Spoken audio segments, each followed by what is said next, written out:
esperando al Señor Jesús. Esperando al Señor Jesús, esperamos su segunda venida. Nosotros, los que somos de Él, en eso estamos, esperando que Él regrese. Y de eso es que Pablo nos habla en el capítulo 5, el cual vamos a ver en el día de hoy. Para eso vamos a orarle a nuestro Dios de que nos permita entender su palabra. Padre, gracias, Señor, por estar aquí con nosotros, Señor, y gracias te damos por tu palabra, que es viva y eficaz. Padre, te oro que tú obres en la vida de cada uno de nosotros por medio de tu palabra, para que salgamos animados, Señor, a obedecerte, a creerte a ti, a hacer las cosas que tú nos ordenas, para que solo tú seas glorificado. Ponemos este sermón en tus manos. En Cristo Jesús. Amén. Amén. Como hemos venido estudiando en la primera carta a los tesalonicenses, en los 4 capítulos anteriores, y sobre todo en el cuarto, el último que vimos la semana pasada, Pablo les explica a los tesalonicenses acerca del rapto, acerca del arrebatamiento. Y él habla sobre esto debido a la pregunta que algunos de los tesalonicenses de alguna manera le hicieron a él. Preguntándole, pero ¿qué va a pasar con nuestros familiares, amigos, los hermanos en Cristo que han muerto ahora último? ¿Qué va a pasar con ellos? Si el Señor no ha llegado y ya está por venir, pero entonces ¿qué pasa con los que han muerto? Entonces él está tratando de decirles, y eso es lo que les contestó en el capítulo 4, ¿sí? Ellos estaban muy preocupados por la situación de esos seres queridos, o amigos, o hermanos en la fe. Por eso Pablo les dice en el 1 Tesalonicenses 4:13 lo siguiente: tampoco queremos, hermanos, que ignoréis acerca de los que duermen, o sea, los que están muertos, para que no os entristezcáis como los otros que no tienen esperanza. Porque si creemos que Jesús murió y resucitó, así también traerá Dios con Jesús a los que durmieron con Él. No se preocupen. El Señor Jesús traerá a los que durmieron en Él, a los que durmieron en Él, a los que durmieron teniéndolo a Él en el corazón y a quienes tenía Jesús en su corazón, a los creyentes. Así también traerá Dios con Jesús a los que durmieron en Él. Por lo cual os decimos esto en palabra del Señor, que nosotros que vivimos, que habremos quedado hasta la venida del Señor, no precederemos a los que durmieron. Si estamos vivos, cuando el Señor venga, primero resucitarán los que están muertos y luego nosotros que estemos vivos nos vamos a reunir todos, porque dice en el versículo 16 de 1 Tesalonicenses 4, porque el Señor mismo, con voz de mando, con voz de arcángel y con trompeta de Dios, descenderá del cielo, y los muertos en Cristo resucitarán primero. Luego nosotros los que vivimos, los que hayamos quedado, seremos arrebatados juntamente con ellos en las nubes para recibir al Señor en el aire. Y así estaremos siempre con el Señor. Por tanto, alentaos los unos a los otros con estas palabras. No os entristezcáis, tranquilos. Todo esto es lo que va a pasar. Ellos van a resucitar, nos vamos a reunir todos y Cristo nos reúne a todos y estaremos con Él por la eternidad. No se afanen. Pablo tratando de tranquilizar y consolar a los tesalonicenses. Ahora en el capítulo 5, Pablo habla acerca de los que están vivos en el momento que viene el Señor. Y dice, tampoco se preocupen, porque Dios no nos ha puesto para ira, sino para salvación. No se preocupen los que estemos vivos ahora, y si viene el Señor ya o más adelante, no debemos preocuparnos. ¿Por qué? Pues porque nosotros ya somos salvos. Nosotros ya no vamos a sentir la ira de Dios sobre nosotros, porque esa ira ya Dios la descargó en Cristo Jesús, dándonos la posibilidad por nuestra fe en Él de que podemos ser salvos y ya no vamos a recibir esa ira de Dios. Esto es palabra de aliento para todos. Pablo les recuerda el significado de la salvación por medio de la fe en Jesús. Es lo que está haciendo Pablo. Ni los que ya murieron, ni los que están vivos, tranquilos, que venga el Señor, qué bien. No os entristezcáis. Entonces, todo lo que leímos del capítulo 5 lo vamos a dividir como en dos partes, ¿sí? En la primera, o está dividido en dos partes. En la primera, Pablo habla de qué pasará con los que estén vivos cuando el Señor venga. ¿Sí? ¿Qué pasará con ellos? Y la segunda, Pablo habla acerca de ciertas responsabilidades que tienen aquellos que están esperando la segunda venida de Jesús, o sea, todos nosotros. ¿Qué responsabilidades tienes tú como cristiano? ¿Qué debes hacer mientras viene el Señor? ¿O solo sentarnos ahí a esperar? ¿O tenemos alguna responsabilidad? Entonces así empieza Pablo el capítulo 5.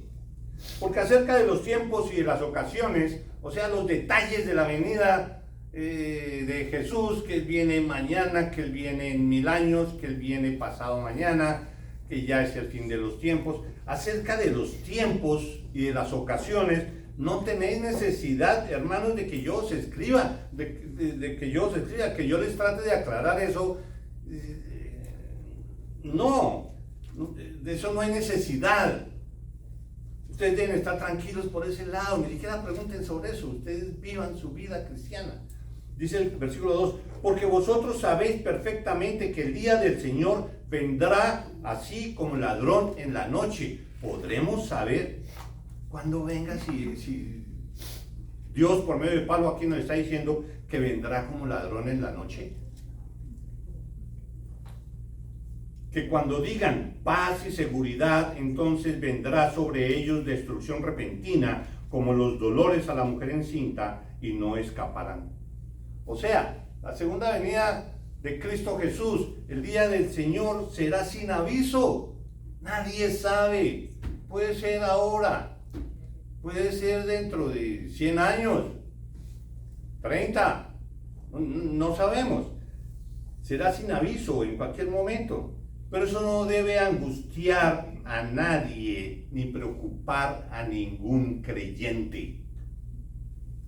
Los otros, los que no son creyentes, es otro cuento.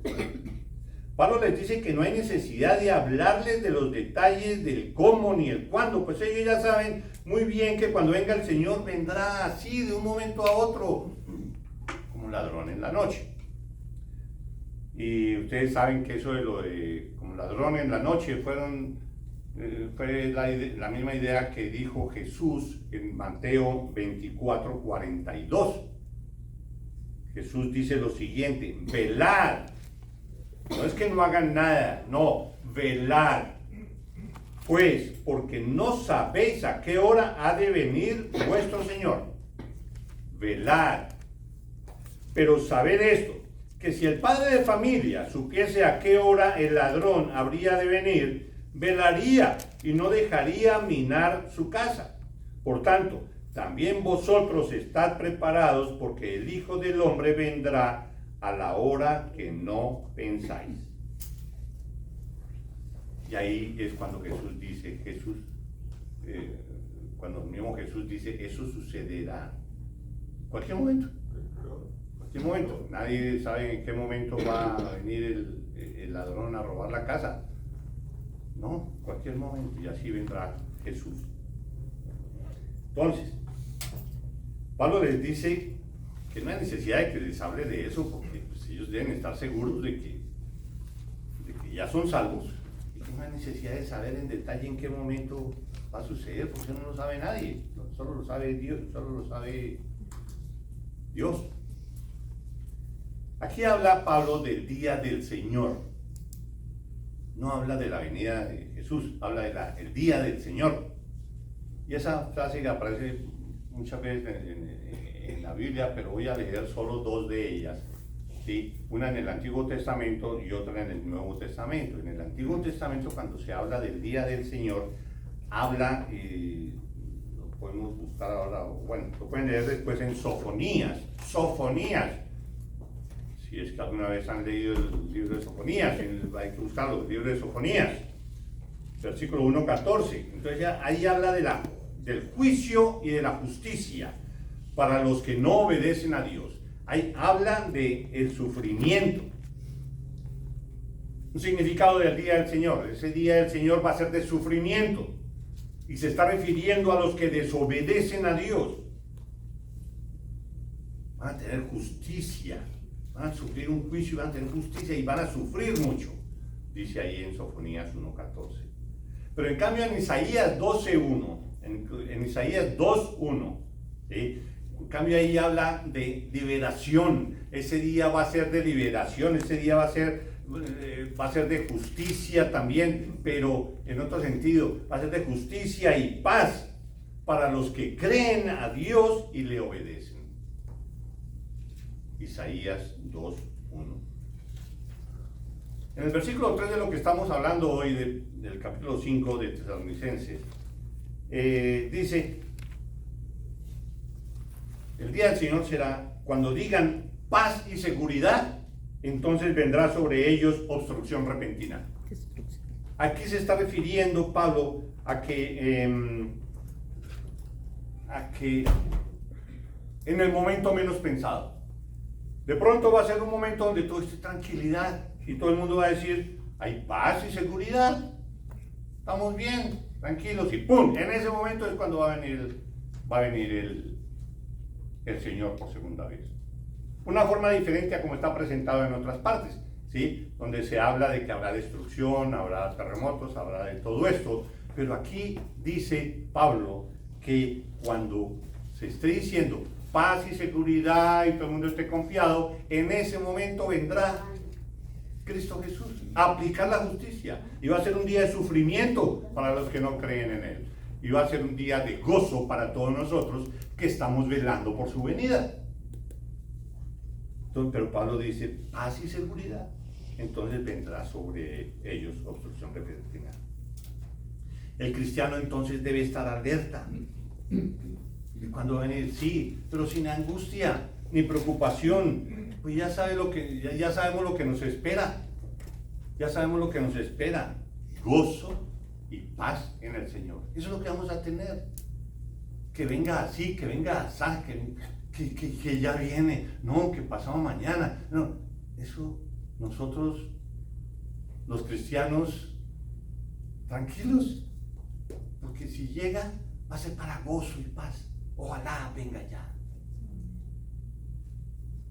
Ojalá viniera ya.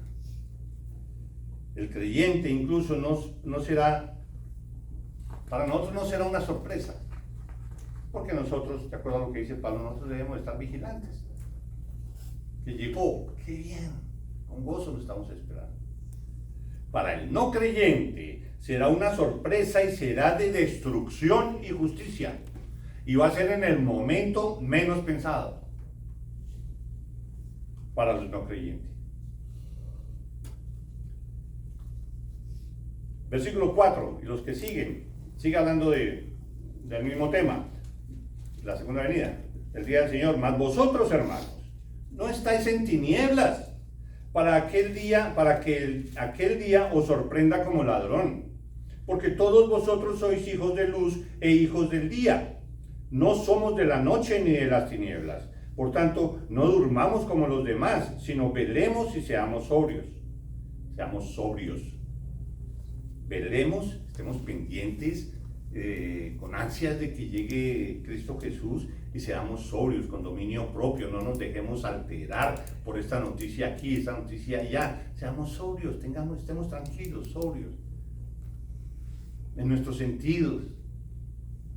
Pues los que duermen, de noche duermen, y los que se embriagan, de noche se embriagan. Se está refiriendo a los no creyentes. Para ellos todo es noche, todo es tinieblas. Todos ellos están en el mundo de las tinieblas. De noche duermen, y los que se embriagan, de noche se embriagan, pecan a toda hora. En general son tinieblas para ellos. Pero nosotros, que somos del día, seamos sobrios, con dominio propio, con tranquilidad, habiéndonos vestido con la coraza de fe y amor y con la esperanza de salvación como yelmo. Y si ustedes pusieron atención, es interesante que Pablo vuelve a sacar esas tres cosas, así como lo hizo en Primera de Tesalonicenses capítulo 1 versículo 3. ¿Recuerdan cuando Pablo les dice, acordándonos sin cesar delante del Dios? Así empieza Pablo su carta a los tesalonicenses, que la envía para animarlos, para reconocerles su inmenso amor por el Señor, para reconocerles que ellos son salvos y animarlos a que vivan como tales. Les dice Pablo en el versículo 1:3, dice, acordándonos sin cesar delante del Dios y Padre nuestro de la obra de vuestra fe. Recuerdan que lo hemos repetido varias veces en estos días, la obra de vuestra fe, como si nos dijeran, es que ustedes, los de esta iglesia, se distinguen por la obra de vuestra fe, por lo que su fe ha producido en los demás, el amor que ustedes muestran a los demás, el servicio que prestan a los demás, las buenas obras que hacen, el tratar de cumplir con la ley. Todo eso son buenas obras que son producto de la fe. Padre nuestro, de la obra de nuestra fe, del trabajo de vuestro amor, o sea, todo lo que haces para servir y mostrar tu amor, que es el amor de Cristo en ti, a los demás. Y de vuestra constancia en la esperanza en nuestro Señor Jesucristo. O sea, completa las tres partes importantes de Pablo, que lo repite dos y creo que tres veces en esta primera a los tesalonicenses. La fe, el amor y la esperanza.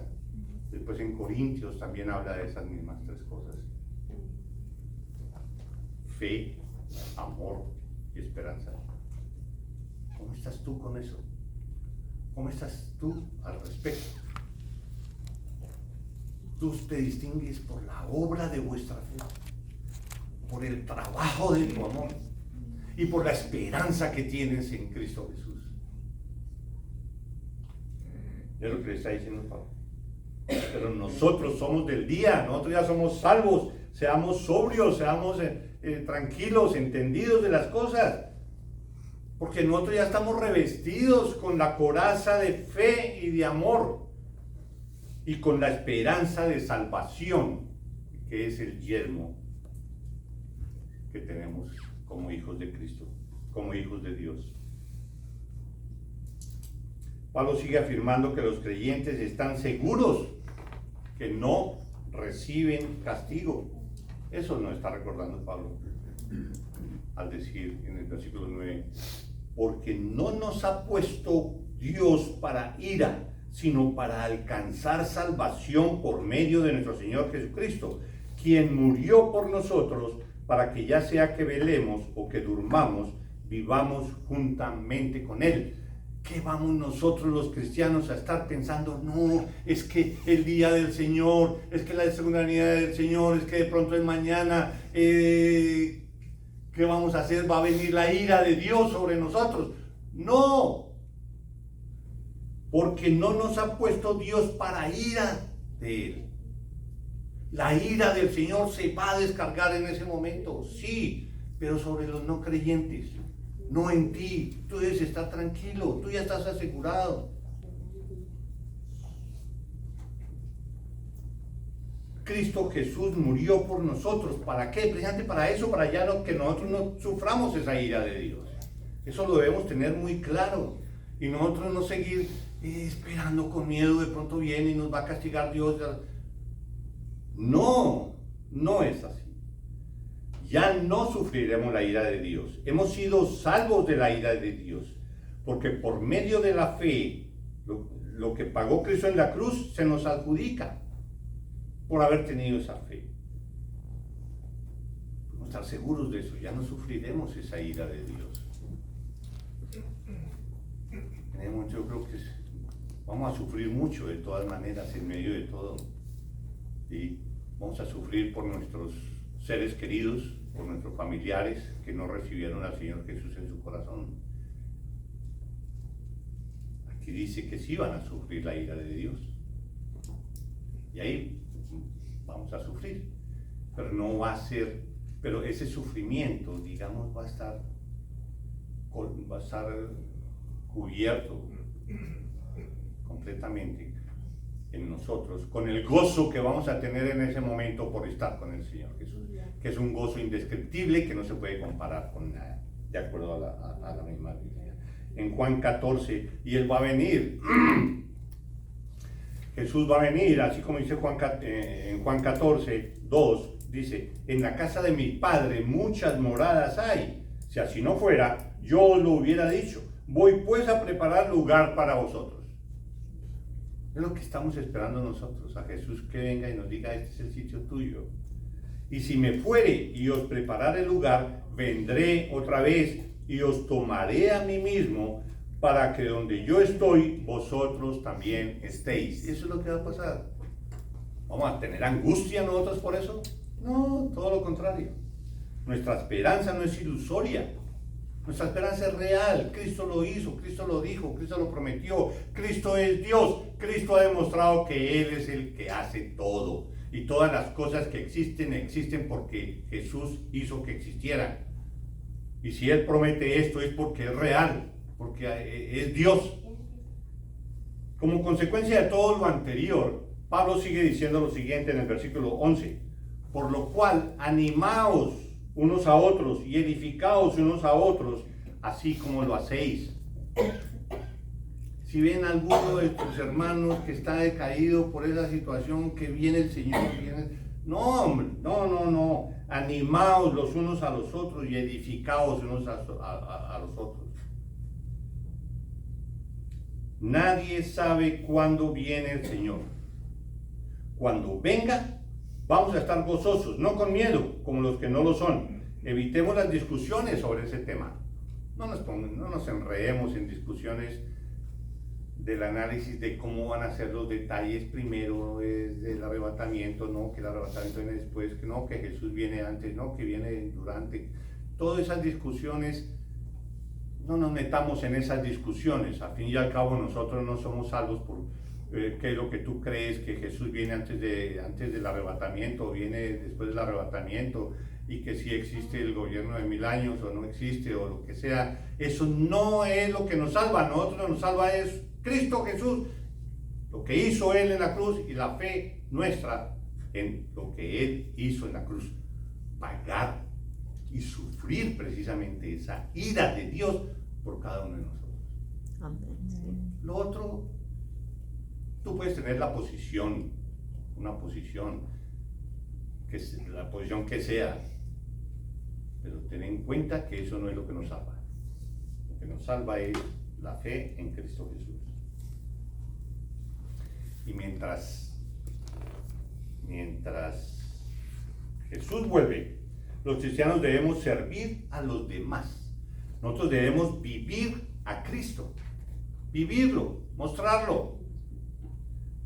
Y Pablo inicia entonces una serie de exhortaciones para el tiempo anterior a la venida del Señor, o sea, para nosotros, ahora, en estos días, hoy, mañana.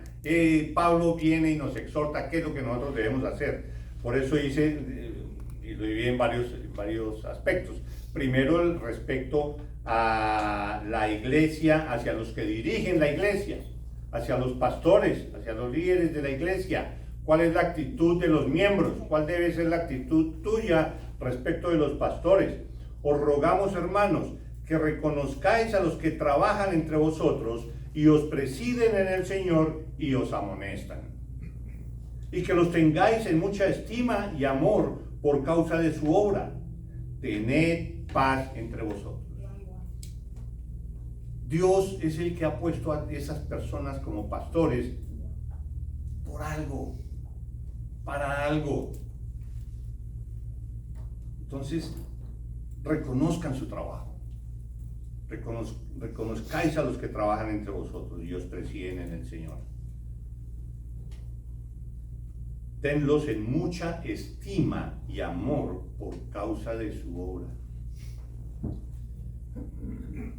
Y no voy a decir aquí que todos los pastores somos unos santos, que siempre hacemos el bien. No voy a decir eso porque no es cierto. Todos nosotros los pastores somos pecadores, igual que cualquiera de los miembros, pero estamos en recuperación.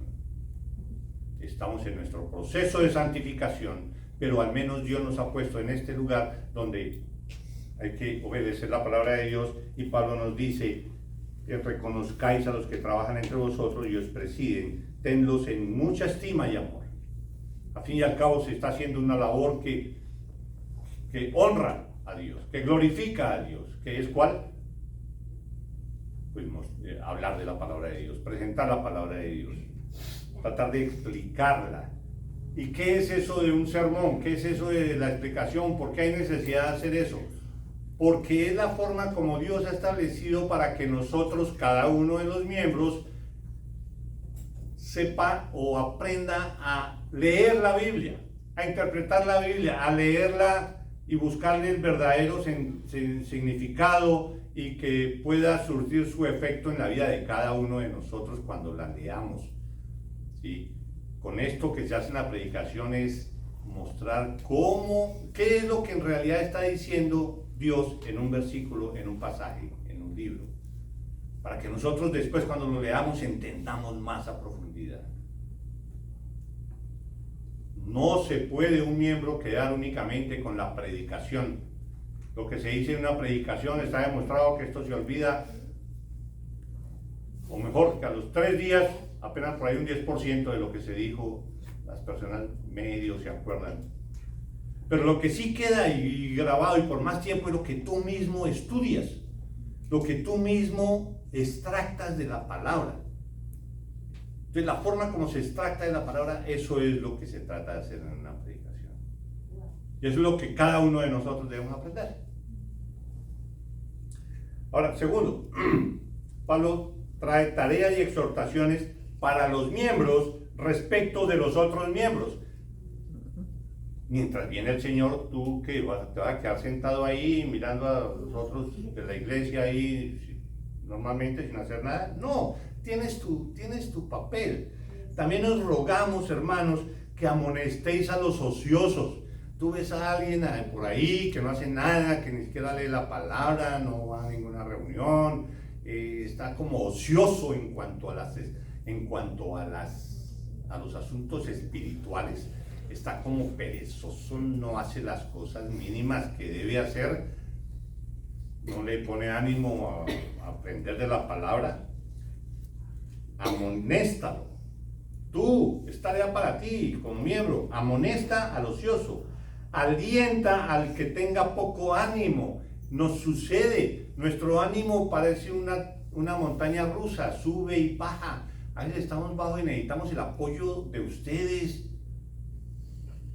Cada uno de los que estamos aquí sentados necesitamos el apoyo del otro, porque nos dan bajonazos. Que sostengáis a los débiles. No todos somos igual de fuertes. Las situaciones externas y las pruebas nos afectan a todos de manera diferente, ¿sí? Hay unos débiles que no aguantan, entonces toca apoyarlos. Que seáis pacientes para con todos. Pacientes, y pacientes en este caso significa a que comprendas a la otra persona, a que no le exijas un cambio así, que tú tienes que ayudar. No, despacio, tranquilo, con paciencia. Mirad que ninguno pague a otro mal por mal. ¿Cómo le vas a hacer eso al hermano, hombre? Pero ¿cómo así? No. Dios dice esto en su palabra. Antes, seguid siempre lo bueno, unos para con otros y para con todos. Practiquemos eso. Eso es lo que Dios nos dice aquí por medio de Pablo. Es prohibido responder mal con mal. Busquen activamente hacer el bien, no solo entre los cristianos, sino también con los de afuera. Y después Pablo dice algunas exhortaciones de la forma como nosotros, durante este tiempo antes de la venida de Cristo Jesús, debemos actuar. Cómo es nuestra actitud hacia Dios, hacia el Espíritu Santo, hacia hacia ustedes mismos, hacia otros. Entonces en el versículo 16 dice, estad siempre gozosos. Estad siempre gozosos, siempre muestra el gozo que trae la salvación. Siempre muestra que tú eres una persona tranquila, con gozo, porque tú ya tienes el cielo asegurado, la eternidad asegurada en la presencia de Dios. Muestra ese gozo. Estad siempre gozosos. Poner en práctica nuestra fe en la soberanía de Dios. Nosotros no nos debemos afanar por nada, porque sabemos que Dios es soberano y nada sucede sin que Él lo decrete. Nada sucede sin que Él lo apruebe. Todo está dominado por Él. Entonces eso nos debe producir es paz.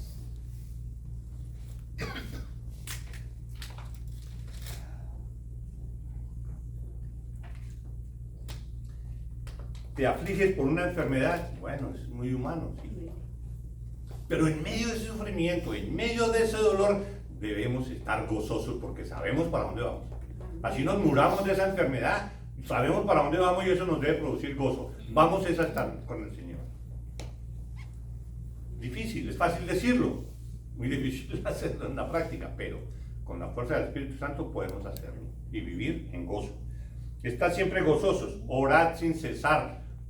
Dice Pablo, no es estar todo el tiempo, Dios mío, repitiendo cosas. No es eso de orar sin cesar, sino que tenemos nosotros que vivir en una actitud de como se dice, corandeo, en la presencia de Dios. Saber que Dios está aquí, no para vigilarme y castigarme cuando haga algún error, no, sino para ayudarme. Orar sin cesar y pedirle a Él, voy a hacer esto, Dios ayúdame, Dios muéstrame qué voy a hacer acá. Conversar con Él continuamente, tener esa disposición de hablar con Él a toda hora. Dad gracias en todo, porque esta es la voluntad de Dios para con vosotros en Cristo Jesús. Quien no viva en actitud de agradecimiento hacia Dios, un cristiano que no viva en gozo, viviendo con Dios, consciente de que Dios está a un lado, y que no tenga agradecimiento hacia Dios por la obra de Cristo, es que no ha entendido qué es el cristianismo, no ha entendido suficientemente lo que significa la salvación, no ha entendido suficientemente el sacrificio que hizo Cristo en la cruz por ti, para pagar por tus pecados. Si tú no estás agradecido por eso, y tu vida no demuestra ese agradecimiento, no has entendido.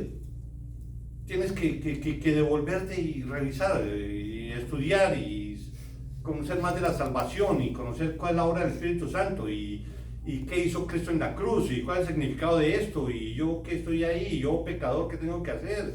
¿Tengo que arrepentirme? ¿O qué es lo que tengo que hacer? No has entendido, si es que no estás agradecido del gran milagro que hace Dios cuando salva a alguien. No apaguéis al Espíritu. ¿Cómo se apaga el Espíritu? Al Espíritu se le apaga cuando uno peca. Entonces, que tu intención continua sea ser santo. Sed santo porque yo soy santo.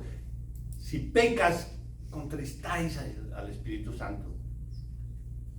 Y empiezan a generarse barreras para que Él obre en ti y te ayude en tu santificación y tú puedas glorificar a Dios. No menosprecies las profecías. Tienes que estar pendiente de la palabra de Dios. Todo lo que leas, compararlo con la palabra de Dios. Las profecías, no creas en esas profecías de los modernos profetas o cosas así. Dios me dijo anoche cosas que no están en la Biblia. No, si no dice en la Biblia, no lo creas. Y si lo dice en la Biblia, pues ¿para qué profetas si ya está dicho en la Biblia? No hay nuevas profecías, pero debes creer en las profecías que están en la palabra de Dios. Examinadlo todo, retened lo bueno. ¿Y qué es lo bueno? Lo que a mí me parece bueno. Yo escucho todo, pero yo retengo lo bueno. ¿Y qué es lo bueno? Pues lo bueno es únicamente lo que está en la palabra de Dios. Tú tienes que pasarlo todo por ese filtro de la palabra de Dios. Retened lo que está de acuerdo con la palabra de Dios. Absteneos de toda especie de mal, en general. Apártate del pecado, lucha con el pecado. ¿Ves alguna maldad en algo? Lucha contra eso, apártate. Y por último, Pablo les dice, y el mismo Dios de paz, os santifique. Y miren aquí una cosa interesante. Pablo les dice, y el mismo Dios de paz os santifique por completo. O sea, Él es el que santifica. El mismo Dios de paz os santifique por completo. Él ordena que seamos santos, pero el que nos santifica completamente es Él. Y aquí lo dice, Dios, y todo vuestro ser, espíritu, alma y cuerpo, sea guardado irreprensible para la venida de nuestro Señor Jesucristo. Fiel es el que os llama, el cual también lo hará. ¿Hará qué?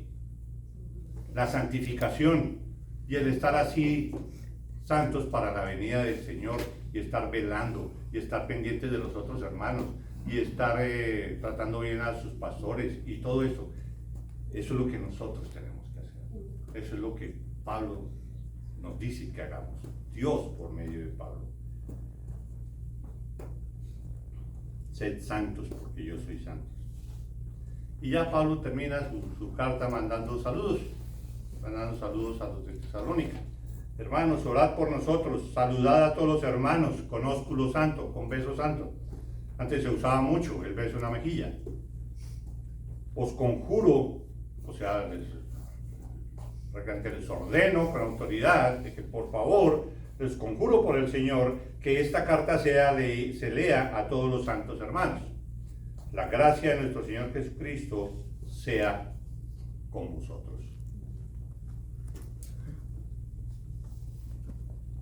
Sed santos, buscad la santidad, estad siempre gozosos, porque sois salvos. No temas por la llegada del día del Señor. Espera ese día en que nos encontraremos con el Señor cara a cara y viviremos por siempre ante su presencia. Pero hagamos todo esto que nos exhorta el hermano Pablo. Vivamos cristianamente.